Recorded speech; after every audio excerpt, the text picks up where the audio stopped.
bitaw nimo nga murag siya nagyod kay murag and then within isa ka pamilok sa pagmata nimo na bago ang tanan. Oh! Yung sinasabi niya mahal ka niya pero hindi ka kayang panindigan. Yung wala gusto mo na pinipilit na sinasabi na mahal kita pero wala kang value. Oh, ganun. Gusto mo may maghabol sa'yo? Ay, ayoko na. Kasi may aso kami dito, tatlo. Paggabi. Tinitira ka niya. Talikod. Palubot mo, day ka. Hi, guys! Hello! Meron tayong guest dito na broken-hearted. Seryoso ba yan? Oo, nagtuong manggit sila nga di ko makamove on ba pero sa na. Ngayon ka pala na broken ka pala, hindi pa pala, bago pa lang. Doon naman ka broken pero karon murag nabalik na pud ko sa relationship nga kanang bitaw. Broken na po. Kanang nagtuo ko nga mao na gid siya ba kanang feeling bitaw nimo nga murag siya nagyod kay murag and then within isa ka pamilok sa pagmata nimo na bago ang tanan. Oh! Yung parang kanta na parang bulang biglang naglaho, ganon. Tapos yung sinasabi niya, mahal ka niya pero hindi ka kayang panindigan. Ay! Tatay, grabe niyo kayo, te. Yung feeling ba na ano yung wala gusto mo na pinipilit na sinasabi na mahal kita pero wala kang value. Hindi, yung self-worth, yung parang wala, yung antag nito, hindi niya nakikita na yung worth mo. Tapos sasabihin lang niya na, sinasabi lang niya sa sarili niya, ay, I'm done with you, yung lagi ako naghahabol, kaya ngayon natututo ko na ako na, sige. Ikaw naman magsabi. Ikaw na naman yung maghahabol. Bakit siya ba nagpaghiwalay sa'yo? Siya nagsabi na I'm done with you? No, we're not yet done, but I'm done. Ay, grabe. Kailan lang ba kayo naghiwalay? Hindi pa kami naghiwalay. I mean, kailan ka lang, ngayon lang, recently lang yan? Ngayon lang ako nasaktan yung palabang, yung hindi ko na talaga kaya, yung hindi ko nakukuha yung value, yung effort na lahat binigay mo, pinagpalit mo sa lahat, pinaglaban mo, tapos at the end, parang wala. Parang hindi worth it lahat ng pinaglaban mo? Parang, anong tag nito? Ilang taon na ba kayo?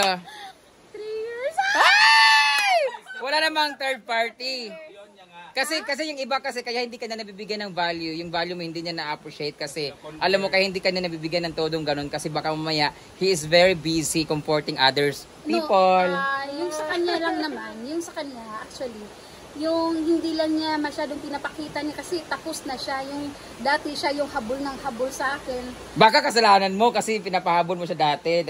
Parang ngayon parang nagsawa na siya sa kakahabol tapos ngayon ako na naman yung habol tapos yung feeling ba na yung hindi pwede naman mapag-usapan pero yung feeling na pag gusto mong umalis ay hindi ka na pinipilit hindi Allah, oh my God, that's what I'm feeling right now. Natatakot ako kasi parang dati dinadump ko siya, lagi ko siyang inaano na bala ka dyan, ganun, parang feeling mo habol-habol ka, ganun, tapos siya naman yung habol, tapos ngayon na siya yung nawala ng gana, nanlamig na. Ikaw na naman yung oo, parang gumagawa ka ng situation na parang gusto mo umalis muna tapos pipigilan ka niya tapos ikaw napipil mo na wala, hindi na niya ako pinigilan, parang ibig sabihin tapos sinahatid ka pa hinatid ka niya kung saan mo gusto pumunta. Uwi na ako sa bahay na ibig sabihin it's either na wala na siya ng gana or meron na siyang hindi, gusto ko raw umalis o baka naman isipin mo rin, baka iniisip din niya na pagod na rin siya siguro na pilitin ka, pigilan ka, tapos ikaw rin naman nasusunod. Baka siguro pinagbibigyan ka lang niya para walang away. Or, pero ikaw naman napipil mo, parang wala ka ng silbi sa kanya. Hindi, napipil ko naman yung love. Actually, yung love, napipil ko naman talaga. Pero yung value ng isang pagmamahal, ng tunay na pagmamahal, hindi mo naramdamin. Kasi pag once love mo yung isang tao, kaya kayo paglaban. Hindi niya kayang akuin na masaktan ka. Iiyak ka, hindi niya kaya eh. Kasi paano? Love ka niya eh. Yun ang true love para sa akin. Kaso, may iyak ka, hinayaan ka niya o pinapaiyak ka niya minsan? Pag umiiyak na ako ay okay lang. Parang ganun. Tapos, sabay pa nito. Nagpo-promote pala ng product ang puta. Akala ko. Sabi niya, may litson. Sabi niya, huwag ka nang umiyak. Anong sabi niya? Huwag ka nang umiyak. Ito, kilawin mo. Hoy, love ka niya kasi alam niya pupunta ka dito or alis ka. Hindi niya alam na pupunta ako dito. Pero alam niya alis ka. Kasi pinabaunan ka niya ng lechon eh. Hindi ako kumain eh kasi wala na akong ganang kumain. Hindi ako kumain kaya aalis sila eh, mag-outing sila. Kaya niya umalis na wala ako eh.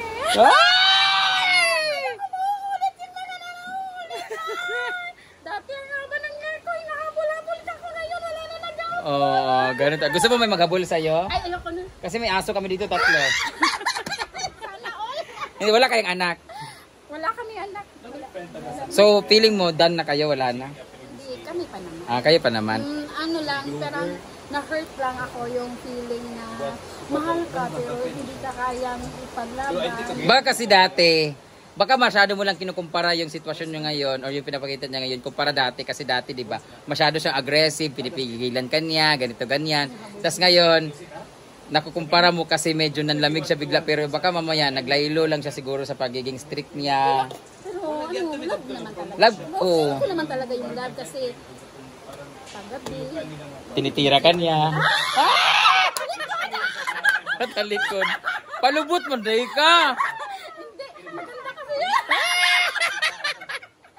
Hindi, kasi hindi siya na, yung pag natutulog, tapos hinahag ka, tapos kinikis ka, pag Wala ka man na feel na may iba siya. Ewan ko. Nandun ako sa sitwasyong ewan. Pero ramdam ko pa rin naman yung Baka napapanood niya to ngayon tapos sabi niya, ano pinagsasabi mo doon ka, Brenda? Kung meron kang mensahe sa kanya ngayon, matutunan ko rin. na bitawan ka? Bitawan ka. Para ikaw ba ngayon si Merisit amin na gusto ko nang bumitaw? Ngunit ayaw pa ng puso. Wala!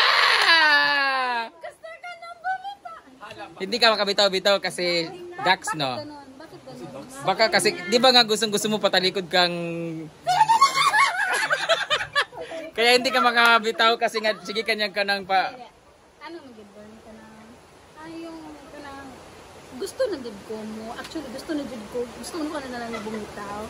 Kaso parang yung feeling na... Sinasabi ng utak mo, wag. Sabi ng utak mo, bitaw na. Pero yung puso mo. Yung puso mo, stay ka lang. Stay, no. Ano ba ang susundin mo? Yung utak mo, yung puso mo? Yun ang pinakahirap. Ano?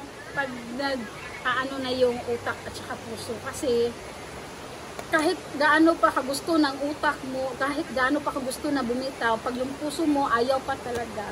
But you know what? Bakit nilagay yung utak sa taas, sa ulo? Kasi siya dapat yung nasusunod.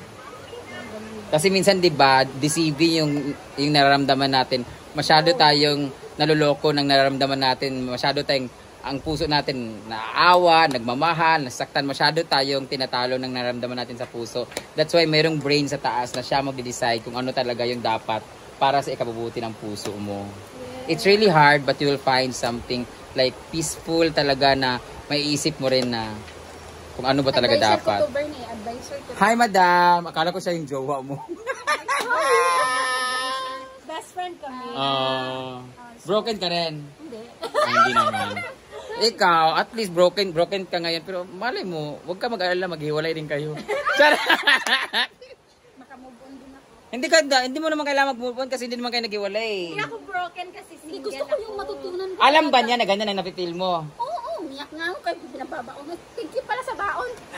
Pero ano sabi niya? Hindi naman, nag-iisip ko lang ng ganyan. No? Overthink. Hindi. Baka nag-overthink ka lang kasi yan yung sakit natin, nag-overthink tayo kasi gusto natin suyuin tayo. Sabi niya, kunting away lang tapos lalayas ka. Yun lagi ginagawa mo, lagi. Kunting away, tapos layas. Hindi hayaan kita lumayas. Mahal ka niya. Gusto lang niya ikaw talaga na pagbigyan ko anong gusto mo kasi ikaw masyado kang aggressive pa masyado. Masyado kang yung decisive, anong tagnan? Yung walang second thought na pag nag-decide, alis ako kasi nag-away tayo, alis ka kaagad. Hindi ka muna nag-iisip ng ganun. So hinayaan ka na lang niya kaysa mag-away pa kayo. Umahal ka niya kasi he is giving you the freedom para maka-express ka kung anong naramdaman mo o kagaya yan. Bad trip ka, nag-away kayo, alis ka kaagad. Hinayaan ka niya, hindi ka niya pipigilan kasi pag pinigilan ka niya, mababad trip ka. Ikaw naman, nag-iinarte ka naman para pigilan. Hindi naman kagwapa. Pag inarte ka, di ka gwapa, tanawa, di ba? Ayaw lagi, unyang gabi humanang gabi ligo dahil so umpake dayon. Duko sa ilang balay mo, layas ako. Ayaw sa uwi. Ay, di sa kumulayas. Ayun sa paglayas-layas. Alam mo, before kayo maglayas, dapat meron kayong closure. talk to him na ganito, ganyan. Malay mo, Di naman ka nang mag-rivals ako ka nang gusto ko kami ngawon kung siya nang gusto. o mo lagi mong gusto ni mo mingawon siya. Paano pag ay iniisip din niya na hayaan ka na lang muna niya. Ang gusto mo mamiss ka niya, pero siya naman ang gusto niya bigyan ka ng space para makapag ano ka, relax ka. So, hindi kayo nag-meet halfway, ang end naghiwalay kayo dahil sa miscommunication. Kasi ang iniisip mo, gusto mo pigilan kanya, ganyan, nabuling kanya. Tapos siya naman, ayaw ka nang pigilan kasi gusto niya na relax ka, na hindi ka stress. Ayoko na. Basta hindi ka kabalo mukaon og kuan. Uy, Ginoo ko mo ginayang-ganahan, Ginoo. Ala! Guys, palakpakan po natin. Ay babae din nga, kusog mo Sige na, kay kapoy na hawin na yung kamot. Thank you so much for sharing your love story para sa partner niya. Please, yun na naman ang gusto niya. Kami kasi mga babae talaga, ang gusto talaga namin na ano talaga, love language talaga is suyuin. Yung, gusto ka na bitong, na ibang babae bitong ka ng, kuhiton mo to sa laki, mga nga, ayaw pa kay kapoy ko. Gusto ginila ka ng, ka na bitong, pugson ni bitong. Ayaw ko nga kasi pagod ako. Ayaw ko kasi may regla ako. Gusto talaga na, may regla tuwad. Ana bitaw. Gusto nila yung ganon. Kami mga babae, ganon kami. Bisa nagkalamunggay na mong lobot. Hala, banat yan. Ganon naman talaga tayo mga babae, di ba? Ikaw, aminin mo, ganon ka rin. Gusto mo yung sinusuyo, di ba? Oh, ganon tayo. Kaya nga tayo naging babae kasi dapat tayo yung sinusuyo. Di ba? Tapos pag may regla. Gusto dyan siya na patsa kayong gamit. Pero te, pag may regla, anak, Japon. Ay, hindi. Dili. Di siya magkaunod ka ng dinuguan. Di ka relate? Wala yung bana day? 4 years na. 4 years ka na walang jowa? Yes. Di ba, buwagi na tayo mong bana dahil ano, para tabla mong duwa. Sarap lang. Burn ka ng kuan mo na siya. Ikaduha mo na nako. Mura Japon di ay. Murag kapoy na ko burn ka na. Pasinara siguro di sulod. Naara ba may kwan dito, oh? Naitalong na mo dito. Sige na, thank you so much for sharing your love story. Maraming salamat. I hope you find happiness and peacefulness. Manghago kay mga naong. Thank you so much! Wala kami natutunan, puro kalandian.